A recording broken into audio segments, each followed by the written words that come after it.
Amoebic മസ്തിഷ്ക ജ്വരം ബാധിച്ച് അതീവ ഗുരുതരാവസ്ഥയിലായിരുന്ന മൂന്നാമത്തെ കുട്ടിയും ആശുപത്രി വിട്ടു. രോഗം ബാധിച്ച 3.5 വയസ്സുകാരനായ കണ്ണൂർ സ്വദേശിയാണ് ആശുപത്രി വിട്ടത്.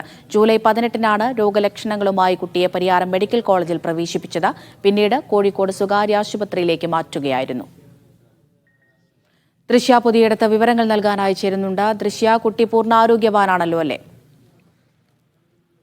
അമൃത, കുട്ടി ഇപ്പോൾ പൂർണ്ണ ആരോഗ്യവാനാണെന്ന വിവരമാണ് നമുക്ക് ആശുപത്രിയിൽ നിന്ന് ലഭിക്കുന്നത്. കുട്ടിക്ക് ഇപ്പോൾ ആശുപത്രി വിട്ടെങ്കിലും ഒരാഴ്ചയോളം കുട്ടിക്ക് ഇതുമായിട്ട് ബന്ധപ്പെട്ട ചികിത്സ തുടരേണ്ടി വരും, മരുന്ന് കഴിക്കേണ്ടി വരും.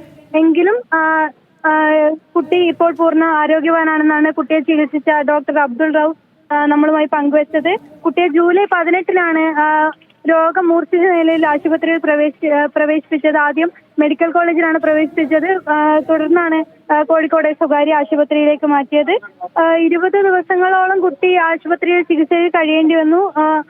തുടർന്ന് രോഗം ബെറ്ററായി വരുന്ന അവസ്ഥയിലാണ് കുട്ടിയെ ഐസിയുവിൽ നിന്ന് മാറ്റിയത്. ഇപ്പോൾ കുട്ടി പൂർണ്ണ ആരോഗ്യവാനായി ആശുപത്രി വിട്ടിരിക്കുന്നു എന്ന വാർത്തയാണ് നമുക്ക് പങ്കുവെക്കാൻ കഴിയുന്നത്. അമൃത, ശരി.